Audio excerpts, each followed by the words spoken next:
isi zongera kubura peteroli kuko urumva barimo kugira gucya bakopfora Iran igafunga Hormuz isi yose kabwira Trump atariko uri shitani uri umuntu uri iki ibintu byifashe gute abantu barapfumufiririzo nawe nguri mukurasa nawe nguri kurasa izo nyungu urashaka muri Iran zingana iki zituma isi yose ngaho ibaze nk'ubu reba amezi tumaze turagura litiro ya essence y'ibihumbi 3 sibyo yaravuye ku 1,100 yego nawe manzu bitekereza umva igihombo Trump ateje isi ni nyamaswa nyine urumva Trump we nta iby'ababikora ubu rero urumva ibihugu nk'Uburusiya byarahagurutse Ubushinwa burahaguruka abanyaburaya nibo bagakwiriye gufasha Trump nabo bahanganye n'ibibazo byabo iburaya muri Ukraine bahafite urugamba rutaboroheye Putin arimo kubasera arimo kugenda basukuma nabo ntibafite ayo bacira nayo bamira ntabwo rero uyu munsi bashobora kujya mu ntambara kuko urabona Amerika ibindi bihugu by'abarabu byari bikomeye buriya ni Iraq buryo yitwaga Saddam niwe wari ufite imyumvire ijya kumera nk'iyaba bayatora bo muri Iran Saddam rero bagize gucya bamukubita inshuro baramubirindura buriya hari undi mugabo bitaga Gaddafi hano muri Libya nawe wari ufite imyumvire nk'iyabayatora nawe bagize gucya bamukubita inshuro baramurigasura abagabo nk'aba Ali Assad muri za Syria bagize gucya pa urumva ariko baza kureba rero abo kwa Ayatollah Khamenei basanga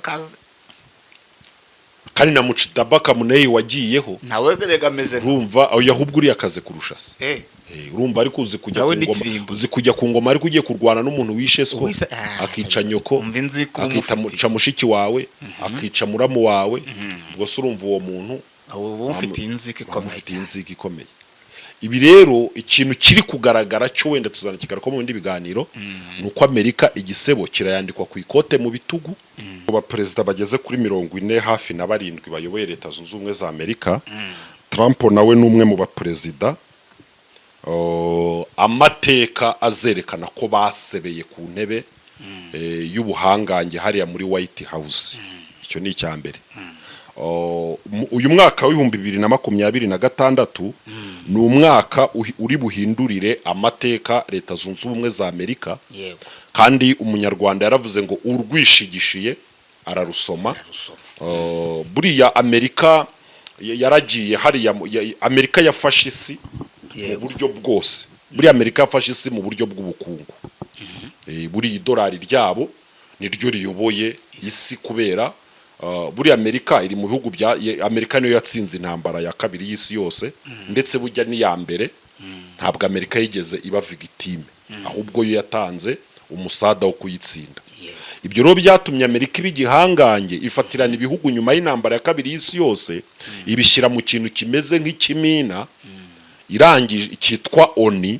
irangije ibikubita ifaranga ryayo kugira ngo abe ari ryo ribarurirwamo andi mafaranga ku buryo ibihugu nk'iby'Iburaya byaje gushiduka ejo bundi muri za 40 ingahe bishyiraho iriyero bihugu by'Ubwongereza n'ibindi bashyizeho iriyero ariko basanga idolari ryamajije kuba gufata Amerika buriya yungukira mu idolari cyane mu buryo bukomeye ku buryo banavuga yuko buriya ngo idolari baririndisha imbunda perezida bakamurindisha inkota buriya no kuvuga ngo idolari baricungira umutekano usumbye uwo bacungira perezida kuko bazi neza yuko mu bugabo bwa Amerika ni mu idolari mu idolari Amerika rero turi kwerekera ku gisebo cyayo ariko twibutsa abantu gukora like mujye mugira umuco wo gukurikira ikiganiro ariko wamaze gukora like sibyo niba ikiganiro mukirebye muri 200 tubone like nibura wenda nk'ijana cyangwa 150 ahantu hari akantu kameze gutya natwe tuba twatanze amamega kugira ngo tubagezeho amakuru aho hantu hari akantu kameze gutya ujye ugakoraho nta mafaranga biduha kandi nawe nta zindi mbaraga bigutwara ahubwo nuko YouTube ibona ko ibyo bintu wabikunze noneho ikabiha n'abandi nico bidufasha ubundi noneho Amerika nuwo mujyo yayoboye misi ahagana rero muri uko kuyobora isi urabona isubu ryigabagije ubundi isi igabanijemo imigabane twavuga ngo ni nk'imigabane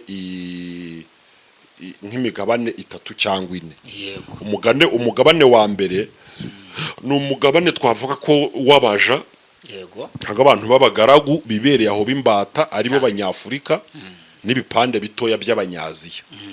Hakabaho umugabane wa kabiri w'ibindi bihugu biba birimo kwiyubaka, hakabaho umugabane wa gatatu w'ibindi bihugu bikomeye, sibyo? None umugabane wa kane rero n'uw'ibihugu twavuga ngo ni pilote biba biyoboye ibindi bikoronisha. yego Amerika rero yarazamutse irayobora, ariko kugira ngo ugere kuri icyo yabanje gusenya ikintu cyitwaga ubumwe bw'abasoviyete. yego Imaje kugisenya mu ntambara y'ubutita, ibihugu ngira ngo bigenda bivaho ibishyira i Buraya, noneho hasigara igihugu nk'Uburusiya nacyo cyari gifite ibikomere gitewe n'intambara y'ubutita. yego Hariho ibihugu nk'Ubushinwa nabyo byari bifite ibibazo, biriya bihugu byose byari bifite ibibazo bikomeye cyane. Amerika rero yakomeje umurongo wa kabiri wo gushaka kugira ngo iyobore ibihugu by'Abarabu, kuko buriya bimwe mu bihugu byagombaga kubangamira Amerika ni Abarabu, ariko Abarabu bakabangamira Amerika ku bintu bibiri. Icya mbere bafite imbaraga yego zikomoka ku mutungo uri munsi y'ubutaka bwabo w'amariba ya peteroli. yego Peteroli rero ni imbaraga ikomeye muri transport, kandi iyo tuvuze ngo ibikomoka kuri peteroli abantu batekereza ko ari ugucana oya, cyangwa se essence na benzine, ariko burya iyo tuvuze plastike burya ni ibikomoka kuri peteroli, iyi mirimbo ni ibikomoka kuri peteroli, grise ni ibikomoka kuri peteroli, godora ni ibikomoka kuri peteroli. Inganda, nta ruganda rushobora gupfa gufongisiona rutifashishije ibikomoka kuri peteroli. Amerika rero yagombaga gushoza intambara yo kugira ngo ifate ibi bihugu. Byari bigoye kubera umuco w'Abarabu w'Ubusilamu bafite, kandi Amerika iyo imeze nk'abakristo, ubundi muri rusange Amerika n'umwanzi w'Abarabu, yego kuko n'umwanzi w'Abarabu. Noneho rero byayisabaga gushaka uruhu yambara kugira ngo ishobore gufata, nk'uko buriya ushobora kuba uri umuntu kugira ngo ushobore kugera nko mu ngagi ukambara maske y'ingagi. yego Amerika byayisabaga kwitwara ku buryo igomba gufata ibihugu by'Abarabu. Nicyo cyatumye rero ishakisha inzira zose, ishaka ikintu twakwita nk'akantu nk'umutego ihatega. Hari umuntu ifata akantu kitwa Isiraheli, ngira ngo ejo bundi muri 45 batari na 6 hafi na 7 Isiraheli igashyira hariya mu burasirazuba bwo hagati. Ari nabwo wibaza ukuntu oni yemera Isiraheli nk'igihugu ikanga Palestina, kandi nyamara ubutaka bwa Isiraheli yarabukase kuri Palestina. Biriya byose na Amerika yabikoze, kuko buriya oni ni Amerika. Oni rero Amerika imaje kuhashyira Isiraheli, yego iki gihugu mu gihe gito cyane yaracyubatse ikigira igihangange. Abantu benshi bagiye bavuga ko ngo Isiraheli ngo yakomejwe ngo n'amasezerano y'Imana. Ibyo ndabyemera, ariko burya n'Imana gusohoreza igira uwinyuzamo amasezerano rimwe na rimwe. Noneho ifatame Isiraheli yigira igihangange, ibwira ibihugu by'Abarabu byinshi. Hariya ngira ngo hafi ya Isiraheli hari Jorodani, hari Syria, sibyo? Hari Lebanon, sibyo? Hari Misiri, hano hari Misiri, sibyo? Hari Arabia Saudite, hari United Arab Emirates, hari za Katari, sibyo? Hari Kuwait, hari Iraq, na Irani, hari Irani, sibyo? Hari za n'ibindi Kazakhstan, oya za Kazakhstan ziri inyuma, na za Pakistan na Afghanistan ziri inyuma. Ahubwo buriya no kuvuga ngo ariko Afghanistan nayo buriya ni igihugu cy'Abarabu, ariko ntabwo cyo kiri. Noneho biriya bihugu byose birimo hariya bya Isiraheli, ngira ngo yahanganye nabyo. Noneho Amerika rero iza kubiburira ko bikwiriye kwiyunga na Isiraheli, ibintu byo guhora barwana bakabireka. yego Mu masezerano yitwaga Abraham Lincoln yasinywe n'ibyo bihugu niho Amerika yabifatiye y'amahoro ko batazongera kurwana. yego Ayo masezerano yavugaga ko umutekano w'ibyo bihugu ugomba gucungwa na Amerika. Amerika ibibonye uko ihashyira ingabo, ngira ngo nka za Katari, za Arabia Saudite, byose hose Amerika araje yashyira ibirindiro za nukuvuga ngo hose yashyira ibirindiro, yashyira ingabo. yego Ibyo bintu Amerika ibirangije, hasigara igihugu kimwe cyayibangamiye cyitwa Iran. Ibyo bintu yarabyanze. ari naho urwango ruturuka. Iran ibyo bintu yarabyanze. Ariko Iran ibyanga nayo buriya abayobozi ba Iran bari barabyemeye. Ariko revolution abanya-Iran bakoze y'abaya Ayatollah. Iyi revolution ngira ngo niba ari yo muri 71 niyo yatumye babyanga. Hajyaho ubutegetsi bw'abayatollah bwazanye impinduka ahubwo bwo butangira kwiyubaka bwitegura kurwana na Amerika na Israel. yego Ibyo birakomeza ngira ngo Amerika na Israel bagiye baderoje Iran igihe kirekire. Muri izo ntambara zose Amerika yakoraga, hari ibintu bimwe byaje kubaho. Ngira ngo igihugu nk'Uburusiya cyabonye Perezida Vladimir Putin, Ubushinwa nabwo bubona ubutegetsi, noneho bitangira kwiyubaka. Uburusiya bwubaka igisirikare, buza kukigeza ku rwego Amerika yaje kubona ko Uburusiya bufite igisirikare kitavogerwa. Ubushinwa bwubaka ubukungu, buza kugera ku rwego Amerika ibona ko amafaranga y'Ubushinwa ari amafaranga nayo abahesha ijambo ku rwego mpuzamahanga. Abashinwa barangije kubaka ubukungu, bubaka n'igisirikare. Uyu munsi intebe Amerika yumvaga yakwicaraho yonyine, iburyo hicaye Uburusiya, buhicajwe n'ibiturika. Ibumoso hakicara Ubushinwa, buhicajwe n'urufita. imbere gato noneho 2026 rero Trump na Netanyahu bicuye baje kurwanya Iran. Ariko nyamara baje kurwanya Iran mu gihe giteye gute? Ni mu gihe Iran ishobora gutabaza ikaba ifite abantu nubwo batakohereza ingabo, ariko bayibwira bati komera turakumva. Ikaba ifite abantu babwira Amerika bati ibyo urakora sibyo. yego Ibi nibyo bitumye Trump na Amerika bakorwa n'isoni. Kandi iyi ntambara biragaragara ko Amerika irayitsinzwe. biba bigaragara. Trump arayitsinzwe. Israel iracyashaka kurwana. Israel yo kandi iyi ntambara ukuvuga ngo iyi ntambara niba ikomeje yaza guteza ibibazo bikomeye. Ya masezerano Amerika ifitanye na biriya bihugu by'Abarabu arasenywa, aravaho. Namara kuvaho biriya bihugu biramama akajagari gateye ubwoba, kuko Iran ni igihugu kinini, nicyo kinini kirimo hari cyane mu bihugu by'Abarabu. Ni igihugu gifite abasirikare benshi, ni igihugu gifite intwaro, ni igihugu gifite umutungo kamere. Nubwo Amerika yakijahaje kubw'ibihano yagiye igenda igifatira bikomeye, ariko ndagira ngo nkumenyeshe ko ni igihugu cyishoboye.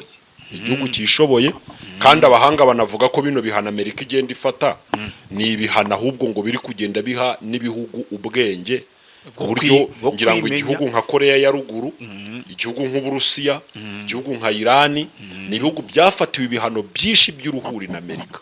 Ariko nyamara nubwo byabagizeho ingaruka yego, ariko bize kubaho bigize badakorana na Amerika. Badakorana na Amerika. Aha rero Iran noneho sibyo, uyu munsi Amerika nicyo gihugu Amerika iri kurasa nacyo kikayisubiza. Iran nicyo gihugu Amerika iri kuvuga ngo turabatera, kuvuga ngo turabiteguye muze nta kibazo. Nicyo gihugu Amerika iri kuvuga ngo tugiye gusenya amazi, nacyo kikavuga ati namwe ibikorwa byanyu turabirika. Tugiye kubarasira indege, namwe izanyu turazisenya. Tugiye kubarasira ubwato, namwe yanyu turayarika.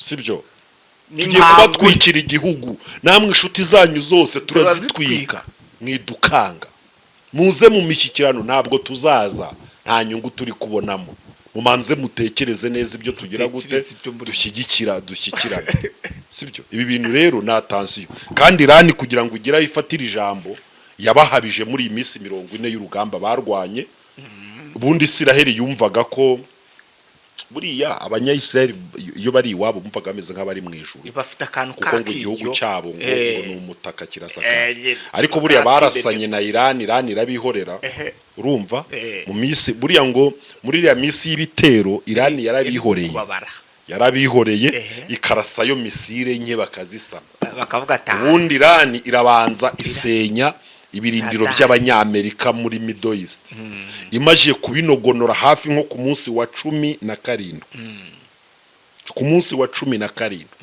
nibwo Irani yavuze ati none reka duhindukirire umuyahudi sibyo aba bahamagaye abitwa Hezbollah batangira kurasa mu Isiraheli abitwa abahuti bo muri Yemeni batangira kurasa mu Isiraheli Irani nayo irakokinga irarasa ku munsi wa 17 irasa ku wa 18 irasa ku byageze ku munsi wa 20 igihugu cyamaze kuba umutaka watobotse sibyo umutaka watobotse amazi ari kuva imutsu zirimo kuva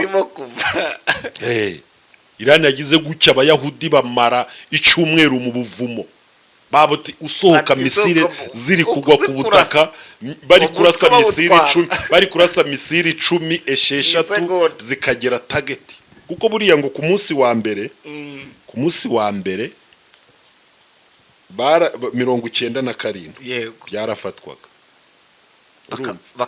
93 kwijana niko kageraga ariko ku munsi wa 17 ku munsi wa 17 Isiraheli yari iri gushobora gufata 27 gusa yafataga ubwirinzi bwaracanganyukiwe sibyo bwaracanganyukiwe buragenda burasenyuka ku gipimo gikomeye cyane sibyo Amerika niho yavuze ati agahenge tinyabonera ceasefire bucigo nizapa mushyiremo Irani avuga ati nta kibazo tujye mu mishyikirano ariko nubarabwira bati mwebwe ntabwo bamukiduteye twiteguye kurwana namwe tukarwanira kandi ntabwo urumva ubundi Irani nuko wenda n'abategetsi batumva ariko Irani yari itanze urugero rwo kwihagararaho ku gipimo gikomeye kuko ikigaragara nuko umuntu ntabwo ashobora kugutsinda kuko afite ibikoresho biruta ibyabo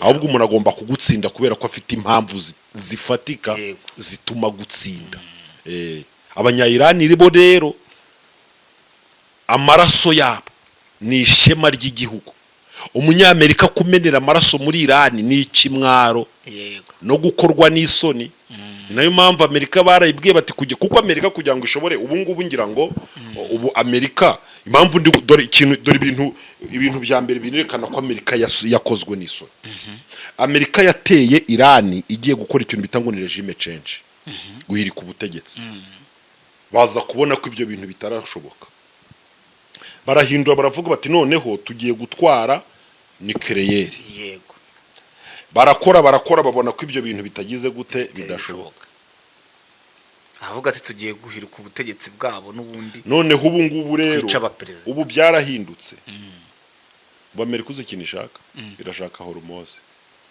ntago bazayibona ubu Amerika noneho no mu mishyikirano irimo gucenga ishaka kugira ngo irebe ko ifate bugwa ingabo zabo zakandagira muri Hormuz noneho gucunga Hormuz bikorwe n'ingabo mpuzamahanga iyo bavuze ingabo mpuzamahanga bujya ntazibaho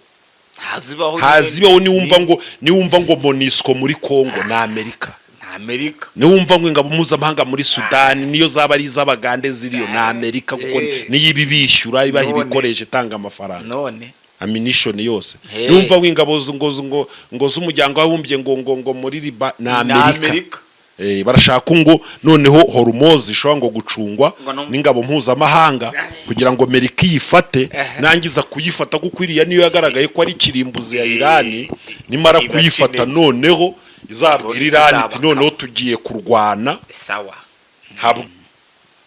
kiyigumeho amateka n'amateka kandi bishobora kuza kurangira byemeye ko Irani iba igihugu gifite ubwigenge ndetse gishobora no kugirurirwa n'ibindi bihano gikomorerwa bimwe uretse ko ntabwo babikuraho byose kuko Amerika ntiyabyemera ariko hari ibihano bizakurwaho nibitanakurwaho hari ibihugu byamaje guca amazi Amerika Irani izakorana nabyo Amerika Irani izakorana ubucuruzi n'Ubushinwa ikorana ubucuruzi n'Uburusiya ikorana ubucuruzi na Korea ya ruguru nirangiza kandi n'ibindi bihugu Irani bizajya biyiha umusoro wo kunyuza peteroli muri Hormuz nta bintu byatuma rero icyo Irani n'ubundi bitarangira ibaye igihugu cy'igihangange hano kuri iyi si.